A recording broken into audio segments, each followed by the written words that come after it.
Hey everybody, I'm here with my friend and pickleball player, Brian Simonson. Hey Brian. Hey, Ron, how's it going? Good, good. Thank you. And thanks for joining us. Brian, I would say, is a paddle guru.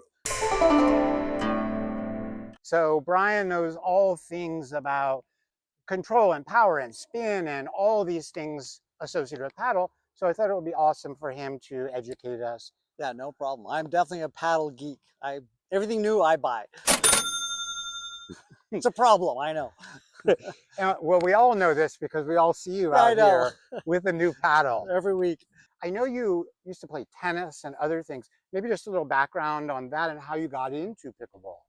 Yeah, well, I've been a tennis player since I was far back as I can remember. 5 years old, 10 years old, played a lot of tennis, played tennis in high school. I also played baseball in high school, so when I went to college, I had to make a choice which to play, so I decided to play baseball because I frankly wasn't good enough to play tennis. I continued to play tennis in adult leagues throughout my life, and when I get into my 40s and 50s, my skill level began to decline and my body wouldn't do what my brain was telling it to do. I was getting frustrated and kind of slowing down in tennis. And my sister, who plays here at Mitchell Park, she said, I bet you would love pickleball. I'm not playing pickleball. Are you kidding me? That's for old people.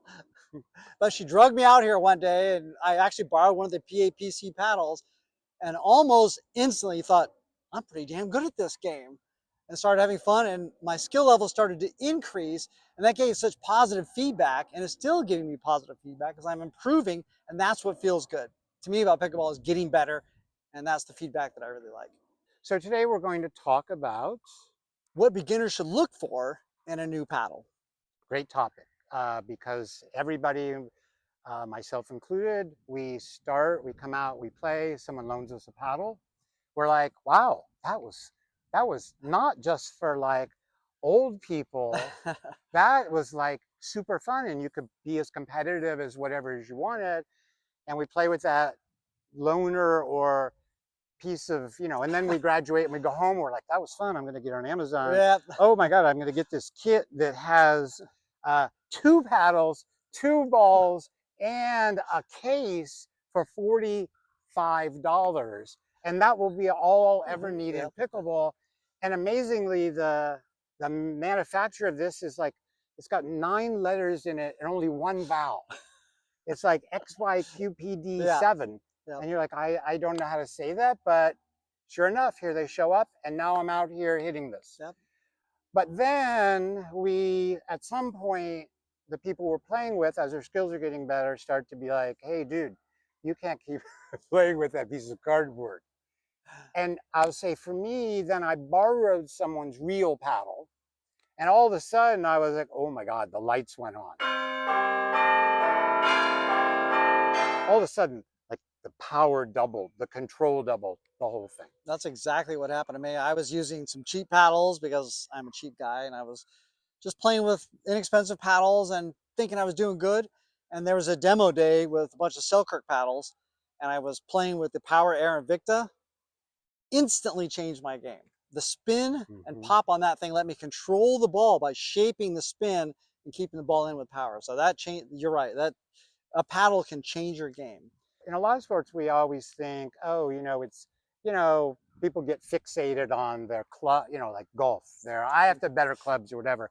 And they go out and they're like, oh, I still shot terribly. Right, right. But it is definitely true. There's a huge step up in pickleball between your starter paddle for $10, $20 and a reasonable next level. Right. So how does a beginner who is like, oh, this is a cool game, I want to play more regularly, and B, I'm just using my $20 plywood from Amazon, how should they go about thinking of how to get a new paddle?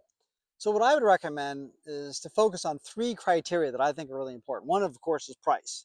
You don't want to spend $250, $300 on a paddle when you're beginning that you might not even like. So I would try to keep it around $100, maybe a little even under $100.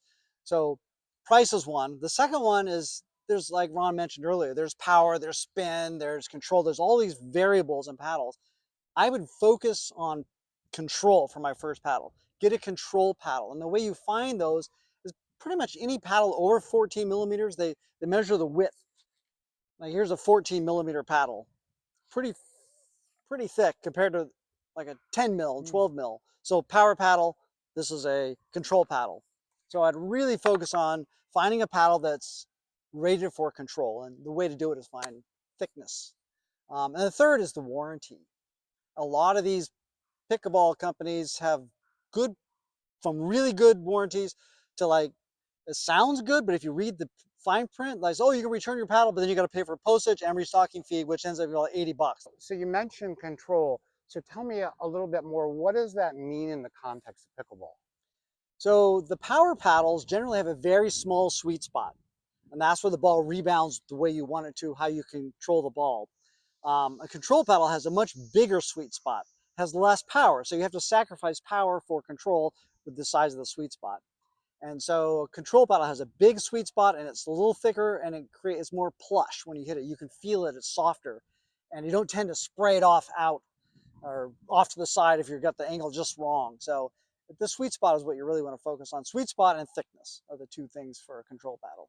I will say for myself, and I would bet 90 some percent of people getting into pickleball, we get in our mind, oh, I don't want a control paddle.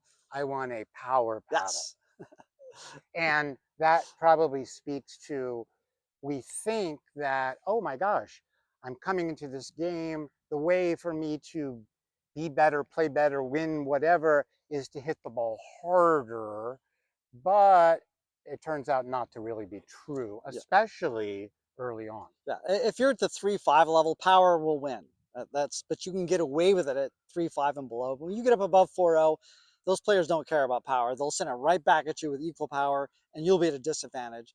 In my experience, so much of pickleball, it's you can get a long way learning to do the basic shots well with control, which is the opposite of what most people coming into pickleball do, which is, I want to know every fancy, crazy shot, and I want to just hit the shit out of it. Right, exactly.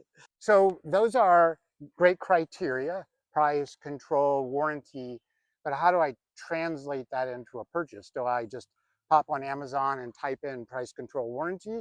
Or do I go to a local store? How do I put this into action? Some of the manufacturers, for example, Selkirk has a whole section on how to buy a paddle for beginners, how to buy a paddle for intermediate, how to buy a paddle for advanced, how to buy a paddle for power players and control players. So they have all these different things, and they have suggested models online. So say I go into a store and I'm a tennis shop, tennis/pickleball shop. How do I know what works for me? So most of these shops have demo programs where you pay like 25 bucks, 50 bucks towards a paddle, and they'll give you like up to 8 paddles to go play with. So you can take your 8 paddles and come over here to Mitchell Park and just hammer away for a couple of days. I think it's like a week.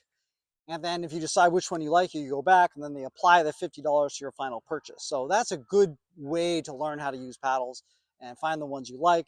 How long does it take to sort of know whether or not a paddle is a good fit for me? Is it enough to just sort of be in that store and they point me over to control and they're like, there's 6 options, and I pick them up and I wiggle them around and I'm like Edward Scissorhands or whatever, and I'm like, yeah, this one, I like the color and it feels right in my hands? Or do I need to do more with it? I think you need to hit with them. I think you need to take them to the court and hit with them. And weight is an issue. Like if you're slight and old like me, you don't want a heavy paddle. You want a light paddle because it keeps your hands quick. Heavy paddles can really make you slow. The advantage of heavy paddles, though, is that they can really push the ball for you.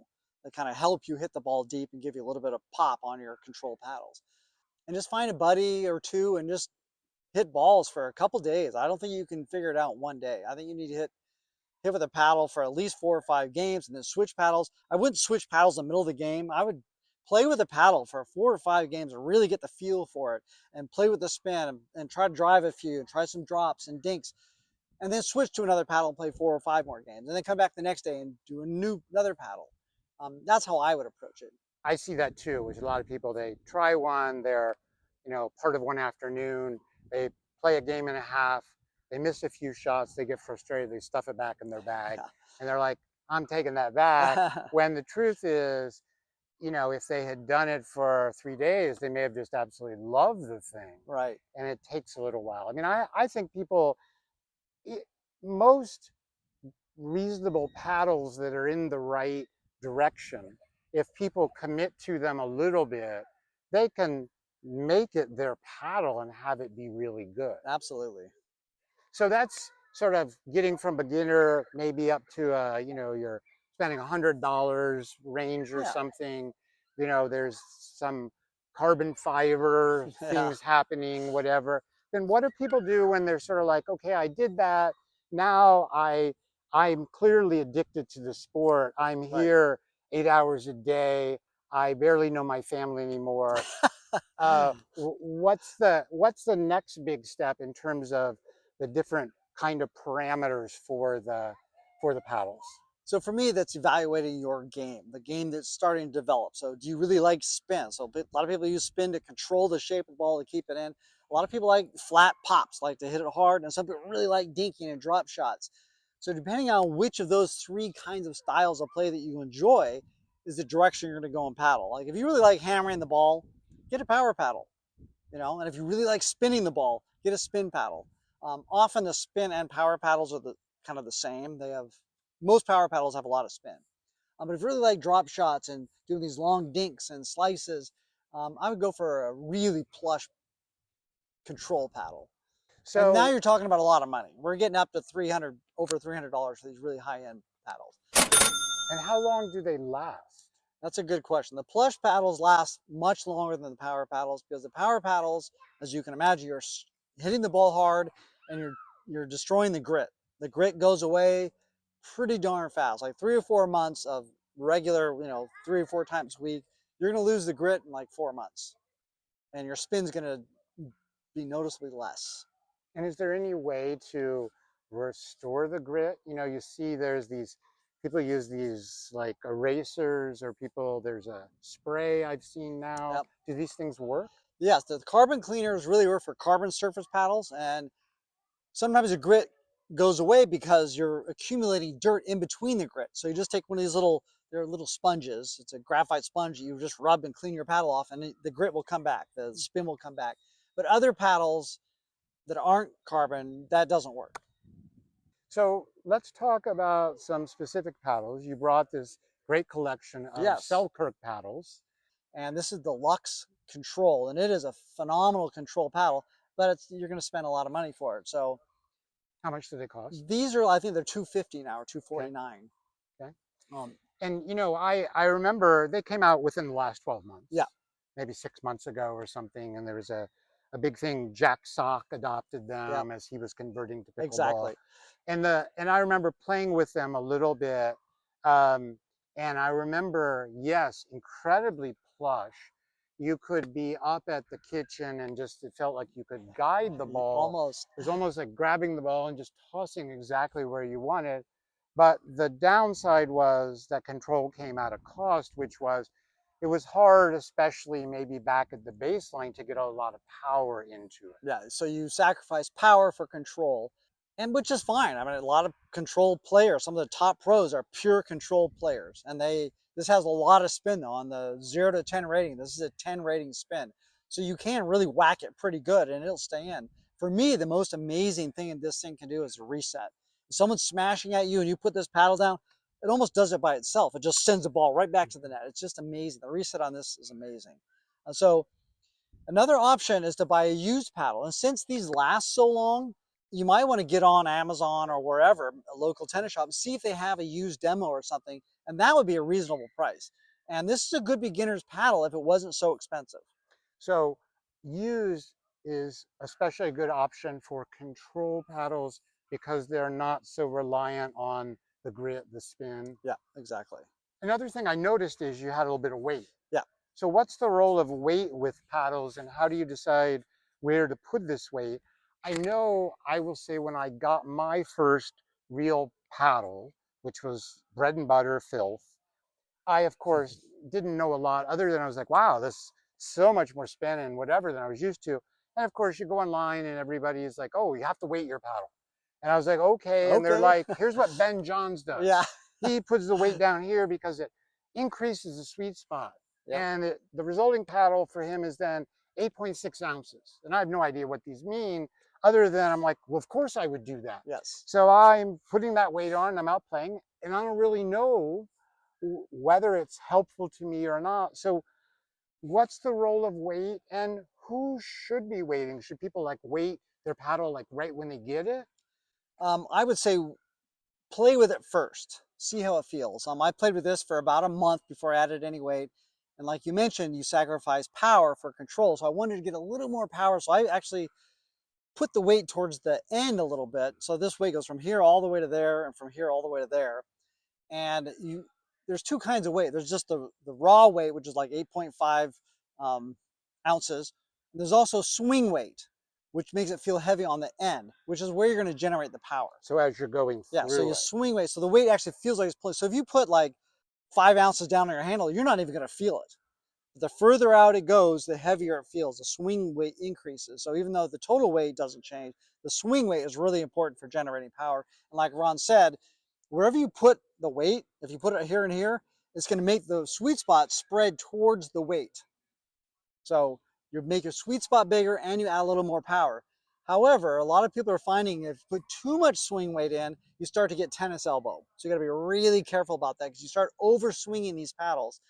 So I would start with no weight, and then I would start down low just to see, just on the side, like from here to here. There's many different kinds of weights you can buy. I have these Selkirk weights. So I would start like down the lower half and try to pull the sweet spot down and wide a little bit. And if it's still not enough, you can add a little bit more. You just add a little bit at a time as you go. But I think most people do add weight because it does make the sweet spot bigger, especially for these power paddles. I mean, I don't think I know anybody that plays in tournaments that doesn't use weights. Mm-hmm.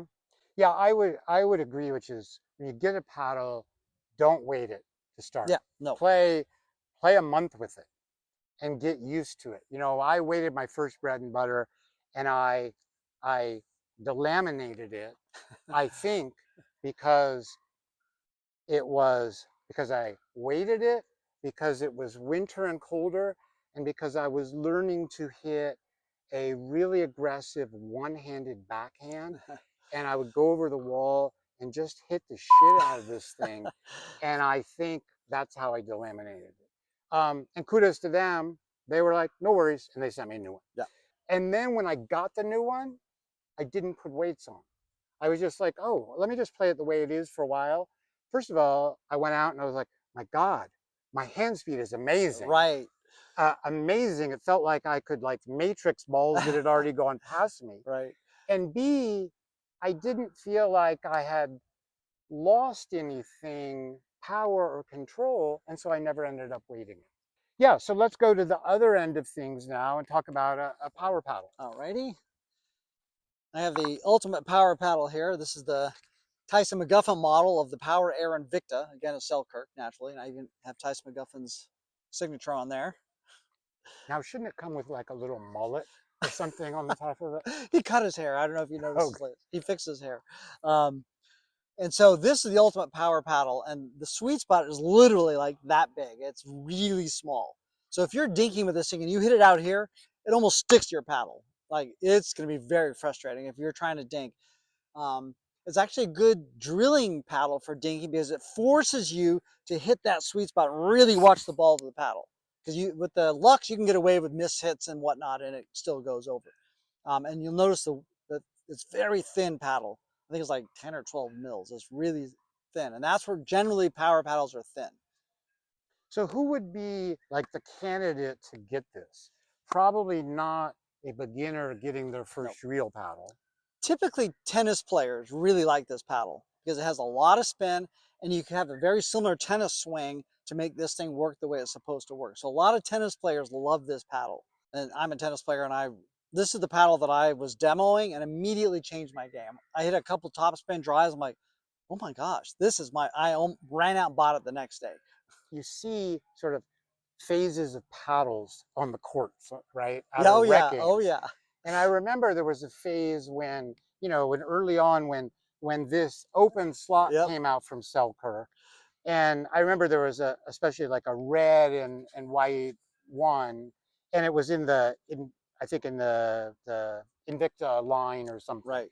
And, you know, and the whole idea being this allows air to go through less resistance, faster.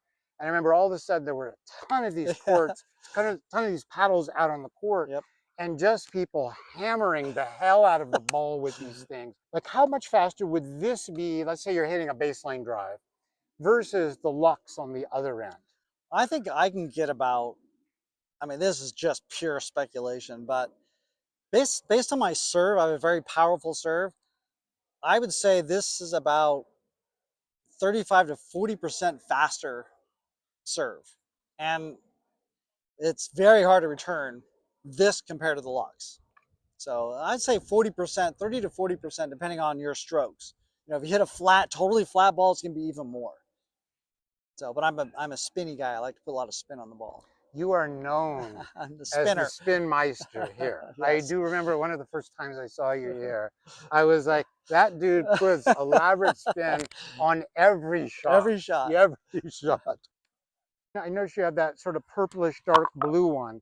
And I remember seeing this one, like this one I saw all of a sudden it showed up once. One, I saw it in rec games.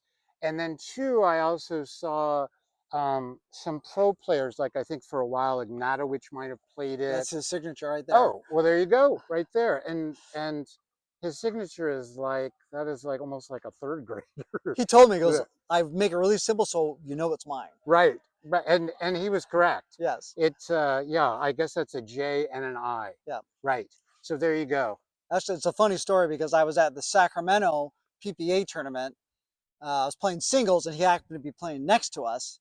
And they kind of watch us. It's kind of amazing to go to these PPA tournaments because the pros just like hit right next to you. Do you mind if we hit with you? Like, oh, okay. And so he was watching me play some match. And afterwards, he goes, oh, nice paddle. And we tap paddles. He goes, I bet mine's got more spin than yours. He goes, I get new ones every day. Right. I can imagine. And then he goes, want me to sign that? I said, sure. And he happened to have a pencil. He put a little signature on it. Right. So the truth is, these are all the same paddle. Uh-huh. It's just they're different designs. They actually have, I think they have 6 or even 7 colors now. So I have what I call a tournament paddle. So I keep this for my tournaments. So it keeps the grit nice and tight and clean. So I save this for tournaments and I play with these just for rec. And whose signature is on this one? That one is Chris Hayworth. Oh, I saw him recently beat Ben Johns in singles. Yep, and I was at that tournament. So, how many paddles do you have? I'm ashamed to say. No, we know other people who have a similar related addiction. I have over 20 paddles. Oh. I have some kind of fun paddles that we can look at. Yeah, let's look. My very first paddle was this Stubby Engage, just a crazy paddle.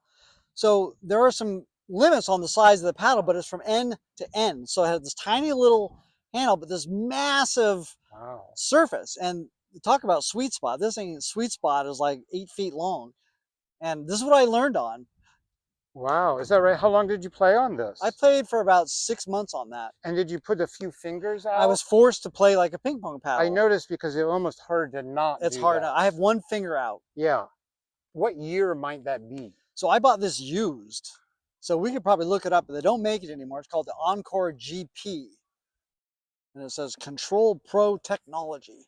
GP for giant paddle. Probably. This is probably 10 years old. Wow.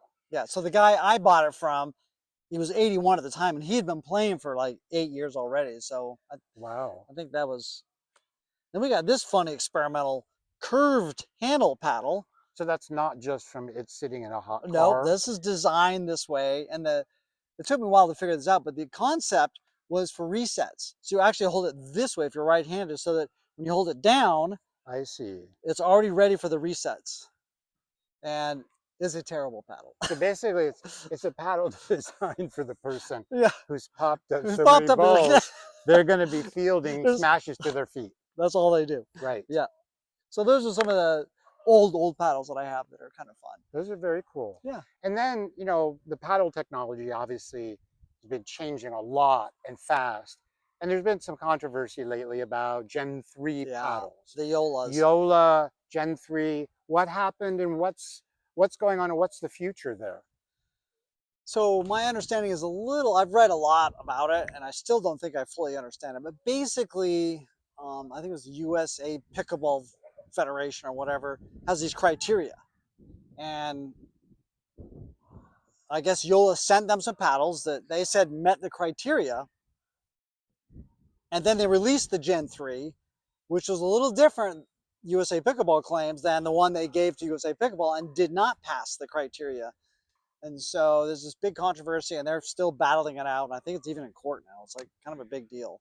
But, and you know, in defense of Yola, they offered to replace the Gen 3 to anybody who bought it.